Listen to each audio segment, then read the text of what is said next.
JJ, are you throwing shots? Who are you talking to? Who you talking about? I know it ain't LeBron James.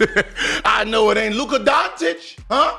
You trying to lose your job? Oh no, JJ, when you get up on that podium, you better speak with your chest or not. JJ Redick just said the quiet part out loud about the Lakers, and then immediately had to backtrack like his job depended on it. After 3 straight blowout losses, Redick called out specific players for lack of effort and execution, promising an uncomfortable practice. Then, the next day, he walked it all back. What he actually said versus what he was forced to say reveals everything wrong with this Lakers team right now. Have you ever been in a situation where you told the truth about someone and then had to pretend you didn't mean it because you couldn't actually do anything about the problem? Drop a comment because that's exactly what just happened to JJ Redick with LeBron James, and it's painful to watch. What did you see overall in the game, kind of starting in that first quarter on the glass and the turnovers and how that prevailed through it? Yeah, the two words of the day were effort and execution. And I feel like when we've done both of those things at a high level, we've been a good basketball team. When we haven't, we're a terrible basketball team. And tonight we were a terrible basketball team. And that started legitimately right away. So the Lakers just got blown out for the 3rd straight game, and JJ Redick finally reached his breaking point. After the loss, he went into the press conference and didn't hold back. He said, "The 2 words of the day were effort and execution. When we've done both of those things at a high level, we've been a good basketball team. When we haven't, we're a terrible basketball team. And tonight, we were a terrible basketball team." I would assume the offensive rebounds in their first 2 misses, a thing that I would imagine you talked about a lot. Well, as a coach, what does that feel like when you're on the sideline and you've keyed in on something and within 48 seconds it goes? Yeah, it doesn't matter how I feel. It doesn't matter how I feel. Well, why do you think your team was unable to execute the things that it was tasked with? Because we don't care enough right now. That's the part that bothers you a lot. We don't care enough to do the things that are necessary. We don't care enough to be a professional. It's, we had it. We had it. This is. I always say this about culture. I always say this about the team being a good team being a functioning organism. It can change like that. We don't have it right now. Okay, that's pretty direct. But then he went further. It's a matter of making the choice. And too often we have guys that don't want to make that choice. And it's pretty consistent who those guys are. Wait, what? Redick just said there are specific guys who consistently don't want to put in effort, and everyone knows who they are. That's calling players out without actually saying their names. That's a coach at the end of his rope. JJ, as you talked about today's modern basketball, you guys have 2 days off, but I guess you guys are going to practice once. How do you improve on these things when you can't practice enough? Well, we practice them all the time. It's not, again, it goes back to what I said the other night. It's a matter of making the choice. And too often we have guys that don't want to make that choice. And it's pretty consistent who those guys are.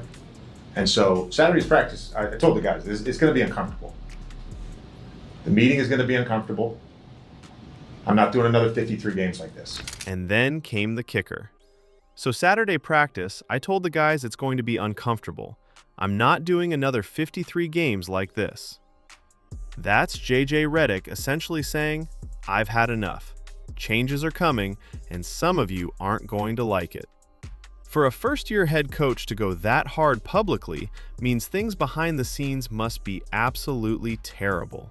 You mentioned the lack of care factor right now. Is there anything, whether it's you or your coaching staff, is care factor coachable, or is that just either have it or you don't? No, I think guys will say they want to win. The care factor to me is like, do I care enough to actually do what I'm supposed to do and just do it consistently? And that's really what the championship habits are, and that's what we don't have right now. Just follow up on that. If you're saying, you said earlier, it's the same guys not executing, does that just come down to, like, if you don't do it, now your rotation is 5? We've given everybody a chance. So who are these consistent guys who don't bring effort? Well, let's look at the tape. That was, priority number 1 for me. Role clarity.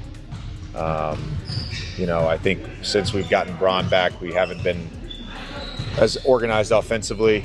Too many random possessions, so that's on me. So it's those 3 things. defensive clarity, role clarity, and offensive organization. During one game, the Lakers are down 21 points and JJ has a play called for LeBron.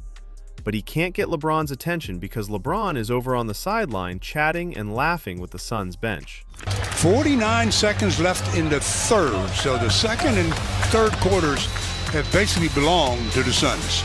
You can see Redick shaking his head in frustration. He had to burn a timeout because his best player wasn't paying attention to the game. That's the lack of effort and execution Redick was talking about. Or how about the constant complaining to referees that leaves the Lakers playing 4-on-5 defense? LeBron commits a foul or thinks he got fouled, and instead of getting back on defense, he stands there arguing with the ref while his team has to defend a man down. That happens multiple times per game. It's selfish, it hurts the team, and it's exactly the kind of thing that drives coaches crazy. But here's where it gets really interesting. After making those strong comments about uncomfortable practices and not doing 53 more games like this, Redick had to face the media again. And suddenly, his tone completely changed. He said, "No, I didn't mean it that it was going to be uncomfortable.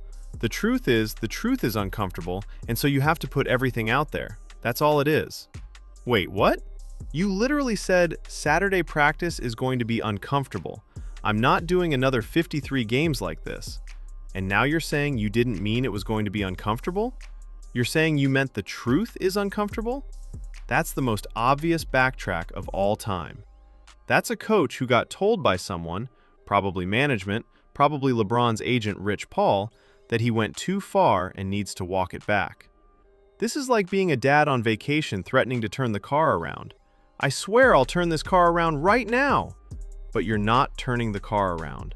The kids know you're not turning the car around. You've already paid for the hotel. You're going to Disney World whether you like it or not. You're just full of hot air, and everyone knows it. That's JJ Redick right now. He made a threat he can't actually follow through on because he doesn't have the power to do anything about his biggest problem. And that biggest problem is LeBron James. The Lakers started 11-5 without LeBron when he was dealing with sciatica. They were second in the Western Conference. LeBron comes back full-time in December, and they've dropped to 5th place with losses to the Clippers, Suns, Rockets, and others.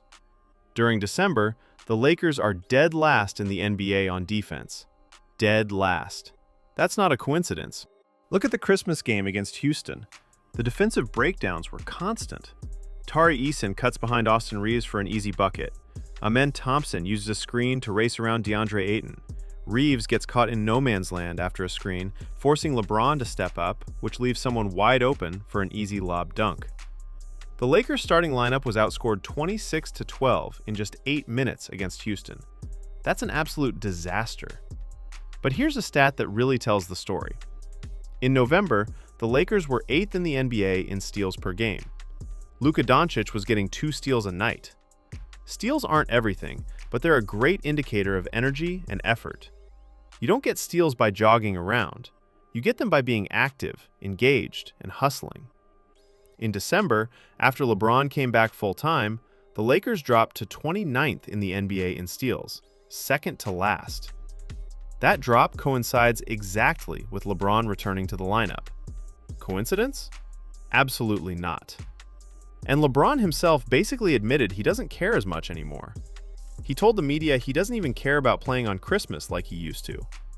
So when your 41-year-old superstar is publicly saying he's not as invested in these games, and the defensive effort drops off a cliff when he returns to the lineup, maybe, just maybe, he's the consistent guy JJ Redick was talking about who doesn't want to make the choice to play hard. But LeBron isn't the only problem. Luka Doncic is supposed to be the other superstar, and while he's talented, he's not carrying this team defensively the way he should. The Lakers thought they were getting revenge tour Luka, but dude's not going to suddenly change who he is. He's not going to stop complaining to refs. He's not going to play lockdown defense every possession. JJ Redick was literally asked about Doncic's tendency to complain, and he said, "Yeah, we talked to him about it, but what are you going to do? Luka is who he is." That's a coach admitting he has no control over his star players' behavior. You can't have two guys, LeBron and Luka, who both complain to refs constantly and don't play hard on defense. That's poison for team culture. In Dallas, we saw that the key to winning with Luka Doncic is surrounding him with elite defenders, shooters, and a rim-protecting big. Luka can get away with not playing defense if everyone else is locked in. But in LA, you've got LeBron also not defending, and suddenly your entire team defense falls apart. The Lakers are currently 25th in defensive rating, dead last in three-point defense, and 4th worst in opponent field goal percentage. The only thing keeping them afloat is that they're 10-0 in clutch games. But that's masking how bad they actually are. Once they start losing those close games, and they will, because 10-0 in clutch situations is not sustainable, the bottom is going to fall out completely. This team could easily drop to a play-in spot or worse. So what can the Lakers actually do? Well, there's been a lot of talk about trading LeBron James. And that talk actually started with LeBron himself. Last offseason, the Lakers didn't offer him an extension.